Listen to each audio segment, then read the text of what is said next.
کہ میں دعائے ابراہیم ہوں، بشارت عیسیٰ ہوں. یہ اسی دعائے ابراہیم کی حضور بات کر رہے ہیں کہ جو دعا حضرت ابراہیم علیہ السلام نے مانگی تھی، اس کا ہم نے تذکرہ کیا. اب اس آیت مبارکہ سے بھی کچھ باتیں معلوم ہوئی کہ پہلے پیغمبروں نے حضور کے لیے دعائیں مانگی کہ حضور کو ہمارے طرف بھیج دو، حضرت ابراہیم کے دعا. اور دیکھا جائے تو خانہ کعبہ تعمیر فرما کر حضرت ابراہیم اور حضرت اسماعیل کے دعا فرمائی، اور در حقیقت تعمیر تو انہوں نے فرمایا، لیکن یہ آباد کب ہوا؟ یہ آباد حضور کے آنے سے آباد ہوا. اور یہ بھی بات سب کے علم ہے کہ حضور کی آمد سے پہلے بیت اللہ شریف میں بت رکھے ہوئے، کتابوں میں ہم نے پڑھا 360 بت رکھے ہوئے تھے، بتوں کی عبادت ہوتی تھی. گھر اللہ کا تھا مگر عبادت غیر اللہ کی ہوا کرتی تھی، حالانکہ نام اس کا ہے بیت اللہ اور عبادت دوسروں کی ہو رہی ہے. گویا کہ علماء نے لکھا کہ بیت اللہ بھی حضور کے آنے کا انتظار کر رہا ہے. اللہ تو ہر شے پر قادر ہے، کیسے بت رکھے جاتے بیت اللہ میں، لیکن منشا کیا تھی؟ میرے حبیب آئیں گے اور میرے گھر کو پاک کریں گے. منشا یہی بات کیا علماء نے لکھی اس پر کہ کعبہ تو ہے بیت اللہ، کعبہ تو ہے بیت اللہ، اور حضور ہیں نور اللہ، اللہ کے نور ہے، اور بیت میں اجالا نور سے ہی ہوا کرتا ہے. بیت میں جو اجالا ہوا کرتا ہے وہ نور سے ہی ہوا کرتا ہے. اور پھر آگے ذکر کی کتاب اور حکمت کی تعلیم دیتے ہیں. اس میں ہم نے مختصر بات کر لی کہ کتاب یہ ایک ایسا قرآن کتاب ہے جسے عام طور پر آج کل جو ترجمہ خود لکھتے ہیں نا بغیر علم کے، وہی بات مشہور کرتے رہتے، بہت آسان لکھا، میں نے ترجمہ لکھ دیا، لغت اٹھائی. لیکن علماء نے لکھا کہ قرآن کا ترجمہ کرنے کے لیے کم از کم 21 علوم میں مہارت آدمی رکھے نا، تو پھر اس کا ترجمہ کرنے کی سوچے کہ اللہ کی ایسی یہ شاندار کتاب ہے. اس کے کئی کئی معنی ہے. اگر آپ کو علوم کی دسترس نہیں ہوگی تو قرآن کا ترجمہ بھی نہیں کر سکتے. یہ انہوں نے کیا مشہور کر دیا، بہت آسان کتاب. تو بار بار یہ بات ہم نے کی ہے کہ یقیناً اللہ کی بڑی روشن کتاب ہے، واضح کتاب ہے، لیکن جس رب کا یہ کلام ہے اس کے معنی کئی کئی بنتے ہیں، تو اس معنی کی اس کی حکمتیں سمجھانے کے لیے حضور پر کافی بہت اور وہ اپنی سنت سے، احادیث مبارکہ سے اس کی تعلیم دیتے ہیں، اس کی وضاحت کرتے ہیں، جس کو علماء نے حکمت سے تعلیم کیا. اور عزت کی ہے اور صاف ستھرا کرتے ہیں، پاک کرتے ہیں.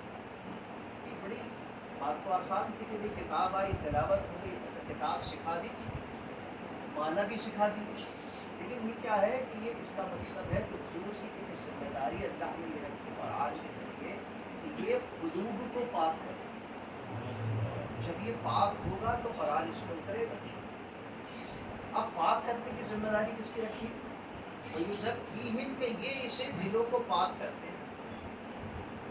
جب دلوں کو یہ پاک کرتے ہیں تو دل میں حضور آئیں گے تو وہ دل کو پاک کریں گے. جب بندہ حضور کو دل میں جگہ ہی نہ دے اور انہیں میسنجر کی رٹ لگا کے رکھے، ان کی شانوں کا ذکر نہ کرے، ان کی شانوں کو نہ مانے، دل کیسے پاک ہو؟ جو دل پاک کرنے آیا ہے پہلے اس کو تسلیم کرنا پڑے گا، پھر یہ امید کی جائے گی کہ دل کا تسلیہ ہو جائے، دل صاف ہو جائے، دل پاک ہو جائے، مطلب دل کا پاک ہونا ممکن ہے. اگلی آیت مبارکہ جو تھی اس میں ایک شاہد بنا کر بھیجا اور سراجم منیرہ بنا کر بھیجا. یہ سورہ احزاب کی آیت نمبر 46 ہے. اب شاہد کا معنی کیا کیا گیا؟ ایک شاہد کا معنی گواہ ہوا، ایک شاہد کا معنی موجود ہونا ہوا، ایک شاہد کا معنی مشاہدہ کرنے والا ہوا. تین معنی کیے گئے. ایک گواہ ہے، مشاہدہ کرنے والا ہے جو اپنی آنکھوں سے دیکھ رہا ہے، یا اپنی بصیرت سے دیکھ رہا ہے، یا اس کا معنی موجود ہونا کیا ہے۔ اب آپ دیکھیے کہ حضور کو قرآن نے، میں نے 3 آیت مبارکہ جن سے ایک یہ ہے کہ شاہد، اللہ نے حضور کو شاہد بنا کر بھیجا، اگر گواہ بنا کر بھیجا تو کیا معنی ہو جائے گا؟ اور کیونکہ موجود اگر ہے حضور تو کیا معنی ہو جائے گا؟ اور مشاہدہ کرنے والا ہو تو کیا معنی؟ ان تینوں باتوں کو اگر آپ جمع کریں تو لغت کی کتاب میں جسے فضائل العرفان نے ذکر کیا کہ اس کا معنی کیا بنے گا، کہا گیا الشہود و شہادت، یعنی شہود اور شہادت کے معنی ہے الحضور مع المشاہدتی، کہ حاضر ہونا مشاہدات کے ساتھ، اما بالبصری، چاہے وہ آنکھوں سے دیکھنے کے ساتھ ہو، او بالبصیرہ، یا بصیرت کے ساتھ۔ بصر اور بصیرت میں بہت مختصر فرق اگر آپ جاننے کی کوشش کریں کہ دونوں دیکھنا ہے، لیکن بصر ظاہری آنکھ سے ہم دیکھ رہے ہیں، ہر شخص کے لیے استعمال ہو سکتا ہے، لیکن آپ صاحب بصیرت ہر آدمی کو نہیں کہتے، یعنی وہ دیکھ رہا ہوتا ہے لیکن وہ اس میں کچھ اور پہلو کی غور و فکر کر رہا ہوتا ہے نا، گہرائی سے دیکھ رہا ہوتا ہے کسی معاملے کو، تو وہ بصیرت کے ساتھ ہوتا ہے۔ دیکھ تو دونوں شخص رہے، ایک شخص ظاہری نگاہ سے دیکھ رہا ہے، دوسرا شخص اسے غور و فکر کے ساتھ، تدبر کے ساتھ دیکھ رہا ہے، تو یہ بصیرت پھر اس کے ساتھ استعمال ہوتا ہے۔ تو اب یہ جو گواہ ہوتے ہیں، آپ مانا کر لیں، آپ قرآن پڑھیں، ترجمہ میں گواہ بنا کر بھیجا، تو قرآن میں غور و فکر کرنے کی ضرورت پڑے گی کہ بھئی گواہ کس چیز کا بنا کر بھیجا، اور یہ جاننے سے پہلے کہ گواہ ہوتا کون ہے یہ جاننا تھوڑا سا پڑے گا۔ لیکن 2 باتیں ہوتی ہیں گواہ کے لیے ضروری، کہ وہ حاضر بھی ہو اور ناظر بھی ہو، یعنی اس کا موجود ہونا اور اس معاملے کو دیکھنا، جب وہ دونوں باتیں اس میں پائی جائیں گی تو وہ گواہ کہلائے گا۔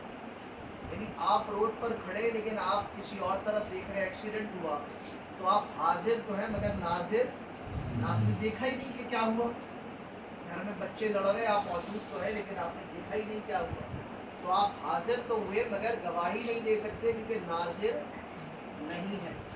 تو گواہ کے لیے 2 باتیں ہونا خاص ہے، کہ وہ موجود بھی ہو اور دیکھ بھی رہا ہو، موجود بھی ہو اور دیکھ بھی رہا ہو، اور جو دیکھ رہا ہو اس کا مطلب ہے وہ موجود ضرور ہوگا۔ اب جیسے آج فزیکلی آدمی پریزنس نہیں ہے کسی کی، یہاں بیٹھے میں یہ لائیو چلا رہے ہیں، تو وہ شخص اس پوری محفل کو دیکھ رہا ہے، تو ناظر تو ہوا، تو آپ کہیں گے موجود بھی مانا جائے گا، حالانکہ فزیکل پریزنس نہیں ہے۔ جب بغیر فزیکل پریزنس سے آفیسز میں کووڈ نے ہمیں سکھا دیا، اسکول میں ٹیچر بیٹھے ہیں، زوم پہ کلاس ہو رہی ہے، زوم پر میٹنگز ہو رہی ہیں مختلف کنٹریز میں، اگر یہ حاضر نہیں تو پھر میٹنگ کیسے ہو رہی ہے؟ اس کا مطلب ہے ناظر مانا جائے گا تو حاضر ماننا ضروری ہے۔ جیسے آپ سے کہا میں نے کہ میں نے انٹر کیا، آپ مجھ سے یہ سوال پوچھیں کہ آپ نے میٹرک کیا، میں آپ سے پوچھوں گا کہ بھئی انٹر ہوتا ہی تب ہے جب میٹرک کر لیا جائے، اس کا مطلب ہے جو ناظر ہوگا اس کو حاضر پہلے ماننا پڑے گا۔ تو اب جب حضور کو گواہ فرمایا تو اس کا مطلب ہے کہ حضور موجود بھی ہیں اور مشاہدہ بھی فرما رہے ہیں۔ اور پھر اس کا صحیح درست اسلامی عقیدہ کیا بنتا ہے کہ بعض اوقات یہ ہوتا ہے نا کہ بعض اوقات نعت میں یہ شعر بھی پڑھتے ہیں نعت پڑھنے والے کہ حضور کو ہر عاشق کے گھر تشریف لاتے ہیں۔ اچھا دیکھیے صحیح جملہ یہ ہے لا سکتے ہیں، آپ کو کیسے پتا کہ ضرور لاتے ہیں؟ آپ کو کیسے پتا؟ یہ جو درست اسلامی عقیدہ ہے نا کہ حضور سے متعلق، وہ یہ ہے کہ حضور کیسے گواہ ہیں۔ علماء نے اس کی تشریح لکھی، ہمیں علماء سے رجوع کرنا پڑے گا کہ آپ نے اس کی کیا تشریحات لکھی، کیا وضاحتیں لکھی ہیں۔ تو علماء نے اس کی 3 وضاحتیں لکھی۔ یہ اسلامی عقیدہ ہے کہ حضور اپنی قبر انور میں موجود ہیں اور تمام عالم کو ایسے دیکھ رہے ہیں جیسے ہتھیلی پہ رائی کا دانہ۔ اب جب مشاہدہ ہو رہا ہے تو حضور حاضر بھی ہو گئے، ایک تو یہ لکھا۔ دوسرا یہ لکھا کہ حضور کو اللہ نے یہ طاقت و قوت دی ہے کہ حضور اپنی قبر انور سے جہاں چاہیں تصرف فرما سکتے ہیں، تشریف لے جا سکتے ہیں. جیسے خوابوں میں آتے ہیں، آپ نے کہیں سنا. اور کیا ہوا، حضور نے کیا فرمایا، جس نے خواب میں مجھے دیکھا اس نے در حقیقت مجھے ہی دیکھا کہ شیطان میری صورت نہیں بنا سکتا. اب جب حضور تشریف لائے تو آپ نے دیکھا.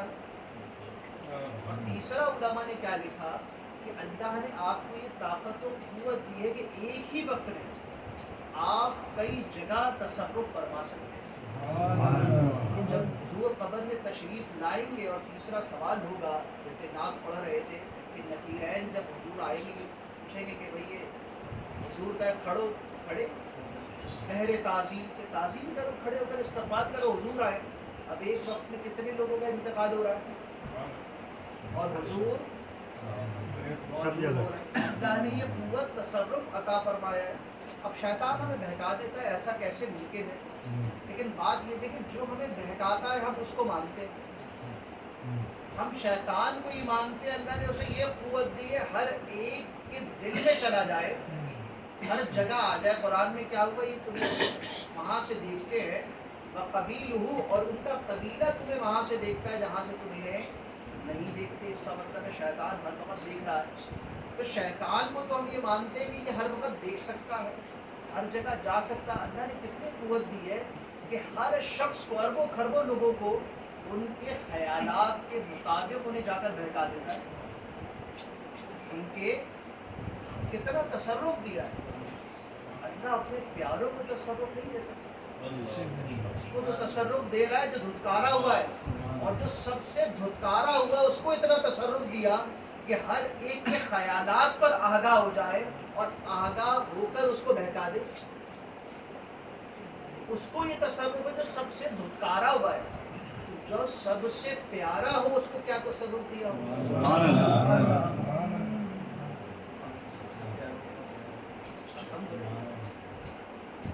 یہ شہید کے جو ہے نا، اور پھر غلام رسول سعیدی صاحب نے علیہ رحمہ نے اس شہادت سے تھوڑی سی اور گفتگو کی. انہوں نے کہا شہادت سے مراد ایک تو یہ بات ہے کہ گواہی تو ہے، لیکن ایک گواہی کا مطلب یہ بھی ہے کہ آپ اپنی امت کے حق میں گواہی دیں گے قیامت کے دن.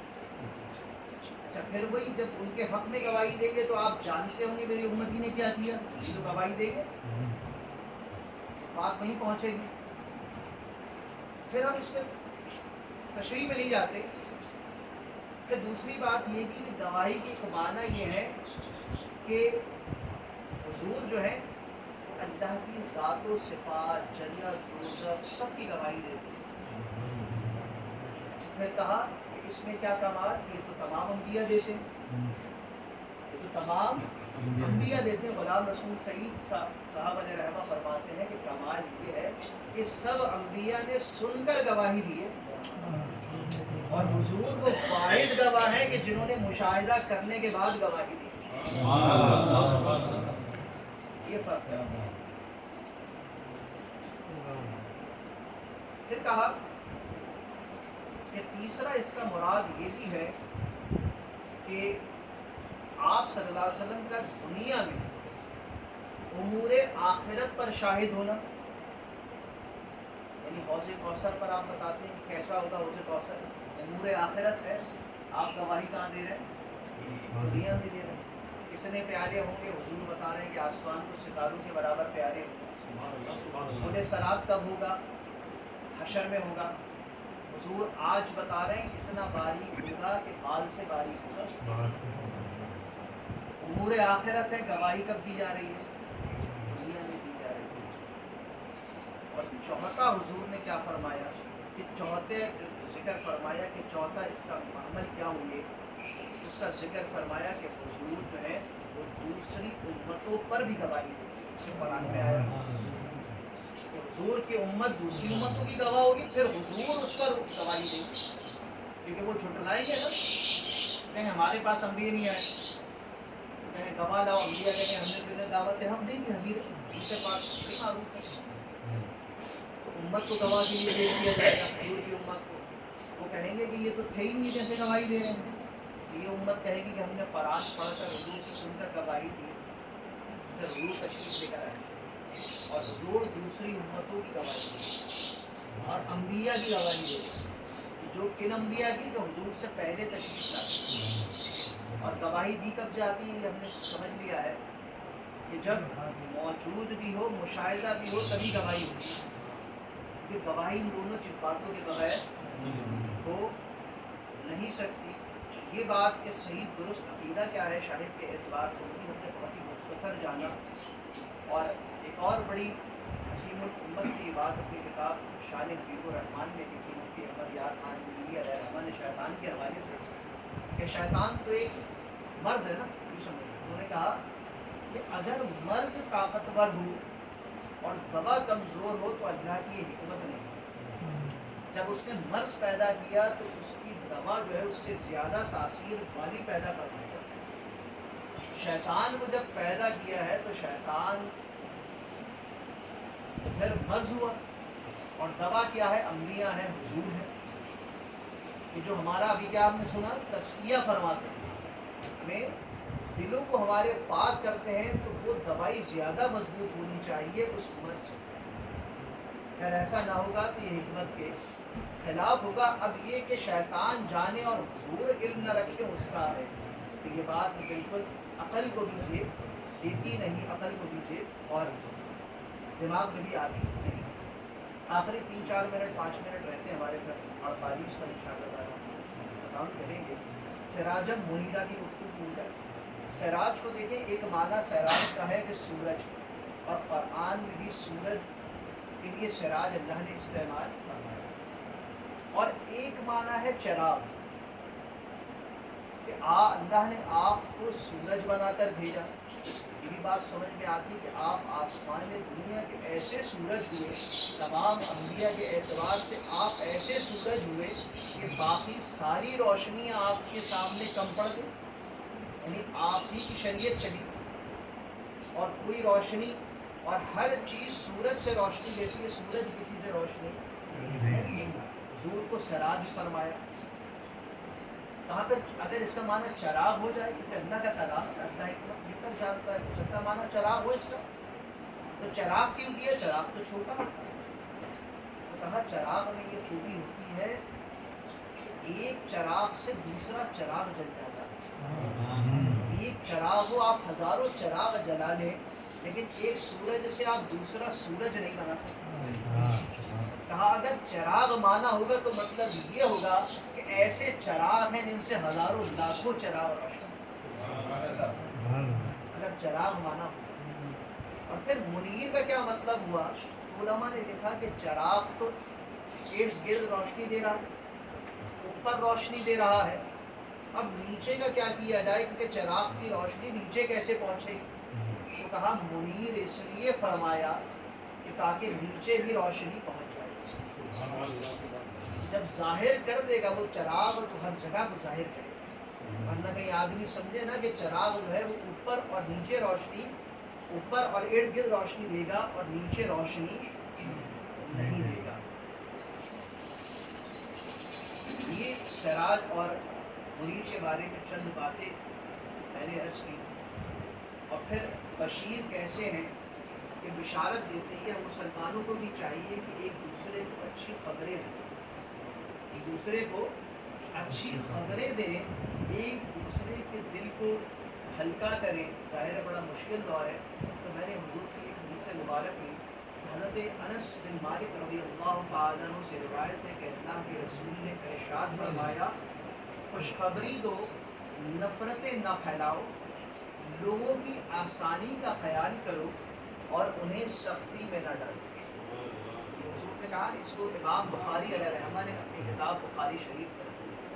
تو ہمیں چاہیے کہ لوگوں کے لیے آسانیاں پیدا فرمائیں، لوگوں کے لیے مشکلات کا سبب نہ بنیں، چاہے وہ دینی معاملات ہوں یا معاشرتی معاملات ہوں۔ اگر آپ نماز پڑھتے ہیں اور کوئی نہیں پڑھتا تو اسے حقارت سے نہ دیکھیں بلکہ اچھے طریقے سے اسے بلائیں، ہے نا؟ آپ تہجد پڑھتے ہیں، کوئی نہیں پڑھتا، آپ حقارت سے نہ دیکھیں اس کو، اللہ کا شکر ادا کریں، اللہ نے آپ کی توفیق دی، اس کو پیار سے تہجد کی دعوت دی۔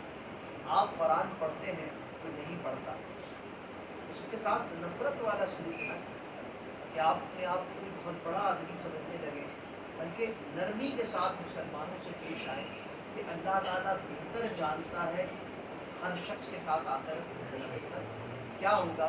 کیونکہ حدیث مبارک میں کیا ہے کہ آدمی ڈرتا رہے. حدیث مبارک سنتے اس کا مفہوم یہ ہے کہ آدمی جنت والے اعمال کرتا رہے یہاں تک کہ جنت اور اس میں ایک ہاتھ کا فاصلہ رہ جائے. پھر وہ کوئی ایسا عمل ہو جائے گا اس سے کہ وہ جہنم میں چلا جائے. کوئی شخص گناہ کرتا رہے گا, جہنم والے عمل کرتا رہے گا یہاں تک کہ ایک ہاتھ کا فاصلہ رہ جائے گا اس میں اور جہنم. پھر اللہ اس پر کرم فرمائے گا, کوئی ایسا عمل اس سے کروائے گا کہ وہ جنت میں چلا جائے.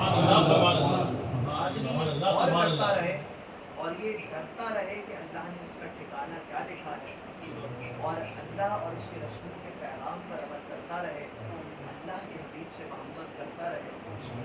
کیونکہ قرآن میں نے کہا نا کہ جب حضور کی محبت کو دل میں بسا کے سمجھیں گے نا تو پھر اس دل کا تزکیہ بھی ہوگا اور یہ قرآن کی در حقیقت صحیح سمجھ میں آئے گا.